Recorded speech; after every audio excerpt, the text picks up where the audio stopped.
Everyone, I am Vanita Mohanty और आज मैं एक नया डेमोन्स्ट्रेशन क्लास आपके लिए लेके आ रही हूँ। आज का डेमोन्स्ट्रेशन क्लास है फिजिकल एग्जामिनेशन ऑफ एंटीनेंटल वुमेन। आज के क्लास में हम सीखने जा रहे हैं कि हम कैसे एक गर्भवती महिला का फिजिकल एग्जामिनेशन करेंगे, यानी शारीरिक परीक्षण कैसे करेंगे। और ये जो डेमोन्स्ट्रेशन क्लास है ये यूनिट 4 को बिलोंग करता है, जिसका थ्योरी मैं ऑलरेडी फिनिश कर चुकी हूँ। तो आज मैं अभी आपको डेमोन्स्ट्रेशन करके दिखाने जा रही हूँ कि जो मेरे पीछे लेटी हुई है गर्भवती महिला, उनका शारीरिक परीक्षा हम कैसे करेंगे।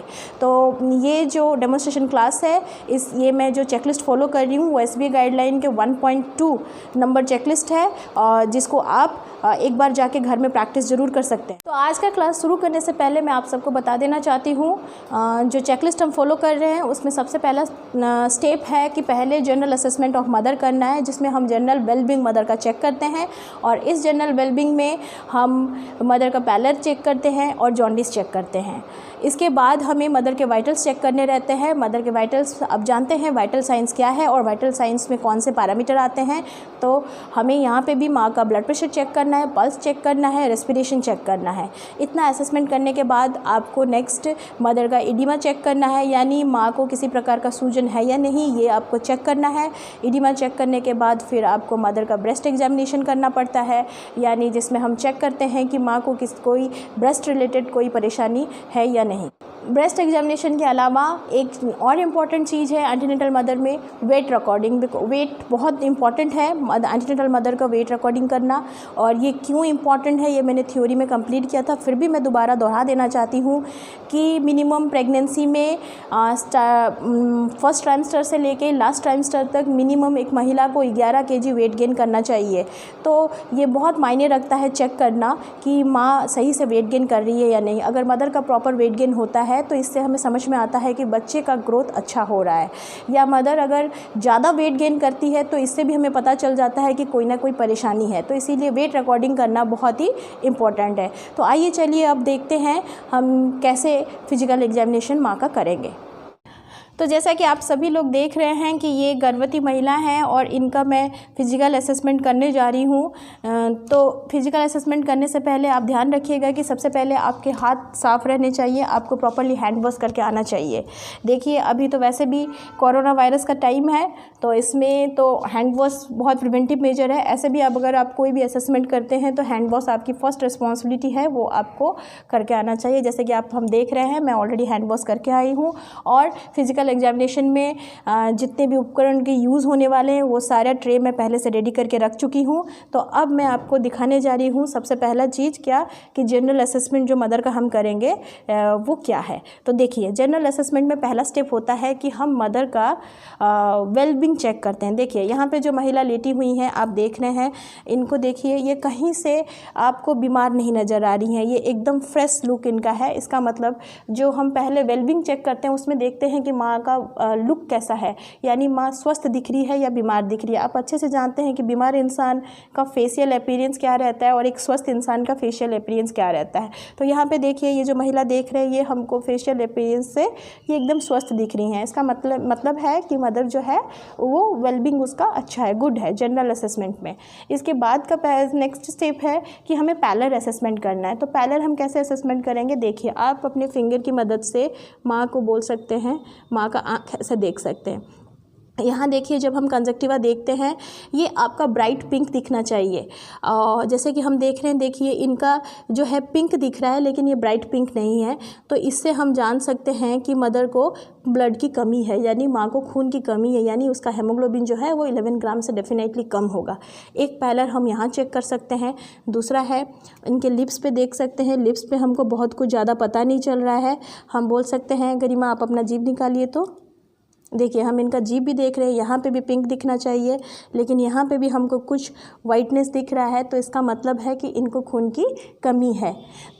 तो ये था आपका पैलर असेसमेंट। पैलर असेसमेंट में आप और एक चीज़ भी कर सकते हैं, आप महिला का पाम चेक कर सकते हैं, हथेली को चेक कर सकते हैं। देखिए यहाँ पे भी ये पिंकिश दिखना चाहिए, रेडिश पिंकिश, लेकिन यहाँ पे भी देखिए आप देख रहे हैं यहाँ पे भी वो पिंकनेस नहीं है, यानी यहाँ ये साइंस ऑफ एनीमिया है। इसमें मदर को कुछ हद तक एनीमिया है, लेकिन इससे आप कंफर्म नहीं हो सकते हैं कि डिग्री ऑफ एनीमिया कितना है। उसके लिए आपको कंफर्मेटरी टेस्ट के लिए जाना पड़ेगा। तो नेक्स्ट पैलर पैरेलल असेसमेंट करने के बाद नेक्स्ट स्टेप है कि हम चेक करते हैं कि माँ को जॉन्डिस के साइंस हैं या नहीं। देखिए जॉन्डिस चेक करने के लिए भी हमें स्क्लेरा देखना पड़ता है। देखिए आप यहाँ पे आप आँख खोलिए तो अच्छे से देखिए, स्क्लेरा में कोई भी प्रकार का येलोनेस नहीं है, यानी हम देख रहे हैं कि किसी प्रकार का येलोनेस का साइन नहीं है, यानी आँख से किसी प्रकार का जॉन्डिस का साइन हमें नहीं दिखा। जॉन्डिस हम और एक जगह पे चेक कर सकते हैं, दैट इज़ पाम। अब महिला का देखिए, मैं हाथ उठा के दिखा रही हूँ, यहाँ पे क्या येलोनेस दिख रहा है? नहीं दिख रहा है। ठीक है, इसका मतलब है कि माँ को जॉन्डिस का परेशानी नहीं है। तो जैसे कि हमने पैरेलल और जॉन्डिस चेक कर लिया, नेक्स्ट हम लोग वाइटल साइंस चेक करेंगे मदर का। तो वाइटल साइंस में सबसे पहले हम लोग पल्स चेक करेंगे। देखिए पल्स में हम ज़्यादा चूज़ करते हैं रेडियल आर्टरी का, क्योंकि वो इजी है, इजी गोइंग है इस वजह से। तो देखिए रेडियल आर्टरी जो महिला की रहती है वो हैंड में जिस साइड में थंब रहता है, ये बहुत रफ एस्टिमेट है, जिस साइड में थंब है रेडियल आर्टरी आपकी उसी साइड से जाती है, इसीलिए इसमें कन्फ्यूज़न होने का चांस नहीं है। तो यहाँ जैसे हम देख रहे हैं कि महिला का थंब इसी साइड में है, तो हम अपना हाथ तीनों फिंगर जो है इस तरीके से यहाँ रखेंगे रेडियल पल्स चेक करने के लिए। और वो जो पल्स है हम एकदम घड़ी जो आप यूज़ करेंगे वो आपकी सेकंड के हिसाब से होनी चाहिए, ताकि आपको फुल 1 मिनट काउंट करना है। ये चीज़ ध्यान देना है कि रेट, रिदम और रेगुलरिटी ये तीनों हमें चेक करनी है। तो जैसे कि आप देख रहे हैं, मैंने माँ के रेडियल आर्टरी के ऊपर अपना हाथ रखा है, तीनों फिंगर यहाँ रखा है, और फिर मैं अपनी घड़ी की मदद से माँ का पल्स पूरे 1 मिनट तक काउंट करूँगी। ठीक है, तो देखिए ऐसे करके आप पल्स पूरा 1 मिनट तक काउंट कीजिए, और काउंट करने के बाद आप इससे पता चल सकता है कि माँ को टैकीकार्डिया है या नहीं। 60 to 80 किसी प्रेग्नेंट महिला का पल्स रेट जो है वो नॉर्मल है इस रेंज में, ना ही 60 से बिलो जाना चाहिए और ना ही 90 से एबव जाना चाहिए। नेक्स्ट हमारा जो स्टेप है उसमें हमें चेक करना है, रेस्पिरेटरी रेट चेक करना है मदर का। तो रेस्पिरेटरी रेट चेक करने के लिए हमें क्या करना है? देखिए रेस्पिरेटरी रेट चेक करने के लिए आपको फुल 1 मिनट आपका एक हाथ जो है वो मदर के एब्डोमेन के ऊपर रखना होगा, जिसमें जब आप रेस्पिरेटरी रेट काउंट करेंगे तो पेट का अंदर जाना और बाहर आना, तब आप एक रेस्पिरेशन उसको काउंट कीजिएगा। तो ऐसे करके हमें पूरा 1 मिनट चेक करना है। तो अभी मैं चेक करने जा रही हूँ। तो जैसे कि मैंने चेक किया तो मुझे मिला कि मदर का जो रेस्पिरेटरी रेट है वो 18 है। ये भी एब्सोल्युटली नॉर्मल है, क्योंकि प्रेगनेंसी में 16 to 20 जो रेस्पिरेटरी रेट है वो नॉर्मल है। बिलो 16 एंड अबव 20 जो है उसमें परेशानी, वो खतरे का संकेत हो सकती है। तो SPA गाइडलाइन के अनुसार 16 to 20 he normal respiratory rate है। अब रेस्पिरेशन चेक करने के बाद हम नेक्स्ट चेक करेंगे कि माँ में किसी प्रकार का सूजन है या नहीं। तो सूजन चेक करने का सबसे अच्छा जगह है कि हम माँ के पैर में चेक कर सकते हैं कि फुट में कि मदर को सूजन है या नहीं। तो चलिए हम चेक करते हैं कि इस माँ को, इस महिला को किसी प्रकार का सूजन का परेशानी है या नहीं। तो देखिए ये महिला का पैर है, आप देख रहे हैं सभी, इसमें महिला का पैर है। देखिए यहाँ पे अगर सूजन रहता तो मैं दबाती तो यहाँ पे गड्ढा जैसा महसूस होता है। आप थोड़ा पैर को ऐसे करेंगे, देखिए ये पैर देखे आपको अच्छे से दिख रहा है। मैं अगर ऐसे पिंच करती तो यहाँ पे गड्ढा होके रह जाता, लेकिन यहाँ पे कोई किसी प्रकार का सूजन हमें नहीं दिख रहा है। तो इसी तरीके से हम इडिमा चेक कर सकते हैं, यानी इस महिला में किसी प्रकार का सूजन का कोई संकेत नहीं है। तो ये था इडिमा कैसे हम चेक करते हैं और इसका इम्पोर्टेंस क्या है। देखिए अगर माँ को इडिमा है तो इडिमा एक एनीमिया का लक्षण हो सकती है, या प्री एक्लाम्सिया में भी इडिमा होता है। ये प्रेगनेंसी के कॉम्प्लिकेशंस हैं। तो ऐसी कॉम्प्लिकेशंस अगर किसी महिला को रहती है तो उसमें इडिमा होता है। तो अगर हम इडिमा चेक करते हैं और हमें मिला तो हम फर्दर इन्वेस्टिगेशन के लिए जाते हैं, और अगर हमें इडिमा नहीं मिल रहा है तो ये एक अच्छी बात है। इसका मतलब है मदर जो है वो एकदम स्वस्थ है। तो अब मेरा नेक्स्ट स्टेप है कि हम महिला का जो है वो ब्लड प्रेशर चेक करेंगे। तो ब्लड प्रेशर चेक करने के लिए अभी मैं आपको दिखाती हूँ कि कैसे हम ब्लड प्रेशर चेक करेंगे। तो चलिए अब हम महिला का ब्लड प्रेशर चेक करेंगे। महिला का ब्लड प्रेशर चेक करने के लिए हमें एक स्टेथोस्कोप की ज़रूरत है और BP एपरेटस की ज़रूरत है। देखिए ब्लड प्रेशर चेक करते समय सबसे इम्पॉर्टेंट चीज़ है, आपको ये ध्यान देना है कि जो महिला हो वो शांत रहे, काम एंड क्वाइट रहे, क्योंकि अगर तुरंत में महिला आती है और तुरंत आप ब्लड प्रेशर चेक करेंगे तो डेफिनेटली आपको जो BP का रिकॉर्डिंग आएगा वो गलत आ सकता है। क्योंकि अगर तुरंत हम लोग वॉक करके आते हैं या दौड़ के आते हैं हैं या सीढ़ी चढ़ के आते हैं तो उसमें हमारा ब्लड प्रेशर थोड़ा सा राइज़ हो जाता है।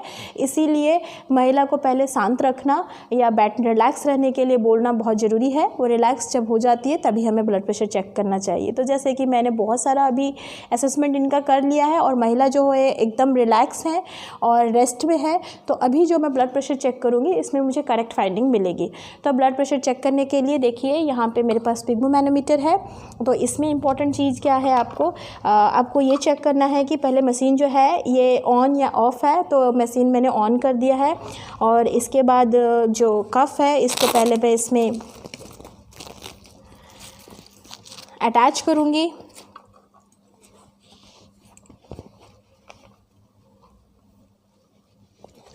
यहाँ पे इसके साथ मैं इसको अटैच कर दूँगी और इसके बाद मैं इसे चेक करना है कि जो नॉब है वो सही है या नहीं। ये चीज़ें देखिए पहले से करके रखी होनी चाहिए क्योंकि ये डेमोन्स्ट्रेशन क्लास है, तो इसी वजह से मैं ये चीज़ आप लोगों को बता रही हूँ, क्योंकि हो सकता है कि कोई मिस कर जाए या उसको पता नहीं हो कि ऐसी ये सारी चीज़ें ब्लड प्रेशर लेने से पहले, रिकॉर्ड करने से पहले आपको ये सारी चीज़ें पहले से ही चेक करके रखनी चाहिए। तो इसीलिए मैंने आपको बता दिया कि कैसे इसको चेक करते हैं। मैंने देखा है कि ये एकदम जो बीपी मशीन है वो सही है, इसमें किसी प्रकार की त्रुटि अभी नहीं है। तो इसके बाद अब हम ब्लड प्रेशर चेक करेंगे। ब्लड प्रेशर चेक करने में हम 2 मेथड यूज करते हैं, एक पैल्पेटरी मेथड, एक ऑस्कल्टरी मेथड। पैल्पेटरी मेथड में हमें रेडियल आर्टरी में जो वहाँ पे पैल्पेट करके सिस्टोलिक ब्लड प्रेशर पहले चेक करना रहता है और उसके बाद हम फिर ऑस्कल्टरी मेथड में चेक करते हैं। तो देखिए यहाँ पे जो कफ है ये मैं महिला को ट्राई करने के लिए जा रही हूँ, बांधने के लिए। तो गरिमा, मैं ना आपका कपड़ा थोड़ा सा ऊपर उठा रही हूँ, ठीक है? कोई दिक्कत नहीं ना है? नहीं। देखिए ये जो आपका कफ है ये कम से कम आपका यहाँ पे 2 सेंटीमीटर अबव यहाँ से बंधा होना चाहिए, ऊपर को बांधना चाहिए और कम से कम मान के चलिए 2 उंगली ऊपर आप बांध सकते हैं।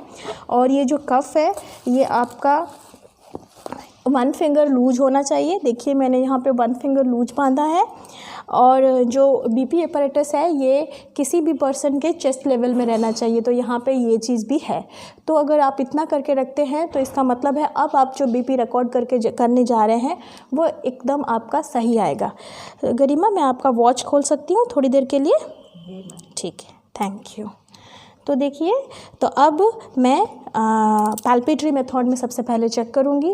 तो जैसे आप देख रहे हैं पैल्पेटरी मेथड में हम यहाँ रेडियल आर्टरी पे अपना हाथ रखेंगे जैसे हम पल्स चेक कर रहे थे, और उसके बाद हम यहाँ चेक करेंगे कि पैल्पेटरी मेथड में महिला का सिस्टोलिक ब्लड प्रेशर कितना है।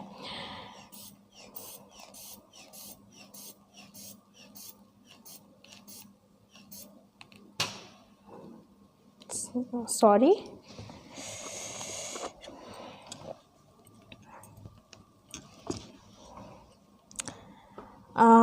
ये थोड़ा सा टेक्निकल फॉल्ट मुझसे हो गया। I am extremely sorry for that. मैं दोबारा ये प्रोसीजर कर रही हूँ।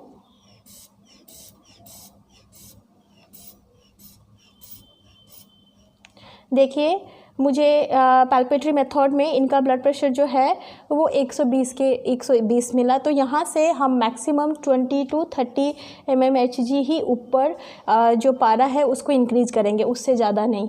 तो इसीलिए मैंने यहाँ पे 140 तक बढ़ाया। अब ये पैल्पेटरी मेथड में मैंने चेक किया। अब मैं यहाँ पे इसकी मदद से, स्टेथोस्कोप की मदद से यहाँ चेक करूँगी कि इनका ब्लड प्रेशर कितना है।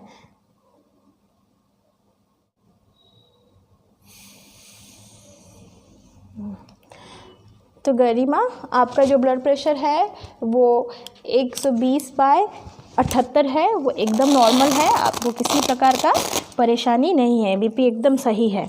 देखिए महिला का जो ब्लड प्रेशर है ये 120/78 है, 120/78 mmHg है। तो ये एकदम एब्सोल्युटली नॉर्मल है, यानी महिला को ब्लड प्रेशर रिलेटेड कोई परेशानी नहीं है।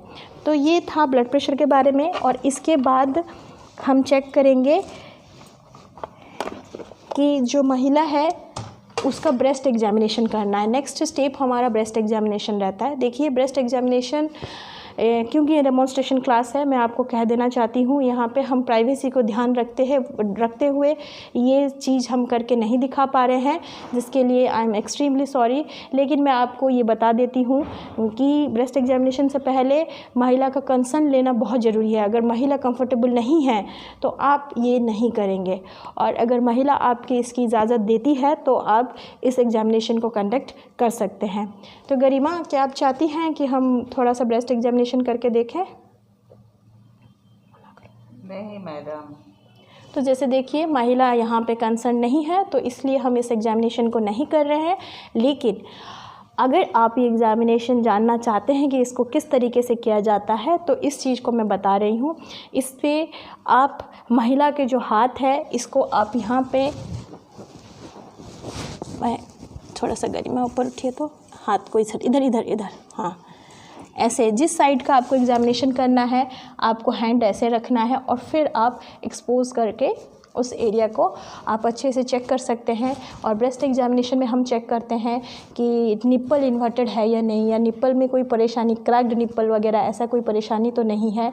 और इसके साथ ही लंप या टेंडरनेस चेक करते हैं। तो इसलिए ब्रेस्ट एग्जामिनेशन किया जाता है, क्योंकि यहाँ पे महिला एग्री नहीं कर रही हैं और हम इनके प्राइवेसी को ध्यान रख के ये एग्जामिनेशन नहीं करके दिखा पा रहे हैं। इसके बाद हमारा लास्ट फिजिकल असेसमेंट है मदर का वेट रिकॉर्डिंग करना। अच्छा गरिमा, आप उठ जाइए, अभी ना हम आपका वजन चेक करेंगे, ठीक है? आपका सब कुछ एकदम सही है। एग्जामिनेशन का ये लास्ट स्टेप है, इसमें हम वेट रिकॉर्डिंग करेंगे। तो देखिए, महिला मेरे पास खड़ी हैं और अभी हम लोग इनका वेट चेक करने जा रहे हैं। गरिमा, थोड़ा सा इस पर खड़े रहिए तो अच्छे से, हाँ एकदम ठीक है। और ऊपर की तरफ देखिए, हाँ हाँ ठीक है। देखिए, मैंने इनका वेट चेक किया, अभी वो 65 kg की हैं। तो अच्छा, आप उतर जाइए, आप बैठिए, चेयर में बैठिए, हम आपके पास आते हैं। देखिए, मैंने उनका वेट चेक किया, वो 65 kg वेट उनका अभी है। तो 65 वेट जो है एकदम नॉर्मल है। इसके बाद अब जब वो नेक्स्ट विजिट में आएंगी, तब जब मैं नेक्स्ट बार फिजिकल असेसमेंट करूँगी तभी मुझे पता चलेगा कि उनका वेट गेन कितना हुआ और वो एब्सोल्युटली नॉर्मल है या नहीं। तो आज के असेसमेंट के उनका वेट 65 kg है। देखिए, जो मैंने पूरा असेसमेंट किया इसमें मुझे बस एक चीज़ पता चली कि महिला को पैलर है। पैलर यानी महिला को हो सकता है, महिला को एनीमिया है, हो सकता है कि माँ को माइल्ड एनीमिया है। तो इसके बाद हम इसका लैबोरेटरी डायग्नोस्टिक टेस्ट करेंगे, HB एस्टिमेशन करेंगे, तो हमें हेमोग्लोबिन लेवल पता चल जाएगा। तो फिजिकल असेसमेंट में देखिए, हमने बहुत सारी चीज़ें की। इसमें हमने पैलर चेक किया, हमने जॉन्डिस चेक किया, हमने एडिमा चेक किया, हमने मदर के वाइटल्स चेक किए, मदर का ब्रेस्ट एग्जामिनेशन हो नहीं पाया, लेकिन ब्रेस्ट एग्जामिनेशन में भी आपको करना है और वेट भी रिकॉर्डिंग करना है। तो इन सारे पैरामीटर्स को हमने चेक करके देखा कि महिला एकदम स्वस्थ है। थोड़ी बहुत परेशानी है कि उनको पैलर है, जिसको कि हम आयरन फॉलिक एसिड टैबलेट दे के करेक्ट कर सकते हैं। तो इस असेसमेंट से पता चलता है कि महिला स्वस्थ है और यही एम है फिजिकल एग्जामिनेशन का। और इस एग्जामिनेशन को हर विजिट में महिला के साथ करना एकदम ज़रूरी है। अगर जितनी बार महिला एंटीनेटल विजिट में आती है उतनी बार आपको फिजिकल असेसमेंट करना चाहिए। और लास्ट टाइम का रिकॉर्डिंग को, जो रिकॉर्ड आपने किया था MCP कार्ड में, उसको और अब अगर आप नेक्स्ट टाइम जो फिजिकल एग्जामिनेशन करते हैं, दोनों को आपको कंपेयर करना चाहिए और दोनों से टैली करके आपको देखना चाहिए कि लास्ट टाइम जो माँ का फिजिकल स्टेटस था अब डेवलप हुआ है या डिटोरिएट हुआ है। तो यहीं पे ये वीडियो समाप्त होता है। मैं आशा करती हूँ कि आज का क्लास सभी को समझ में आया होगा। और सारे स्टूडेंट्स प्लीज़ आप लोग जाके चेकलिस्ट फॉलो कीजिए और इसको एक बार प्रैक्टिस कीजिए, क्योंकि मुझे बहुत मेहनत करनी पड़ रही है और तुम लोग भी थोड़ा मेहनत करो ताकि जब एग्ज़ाम हो तो तुम लोग अच्छे से अच्छा कर पाओ।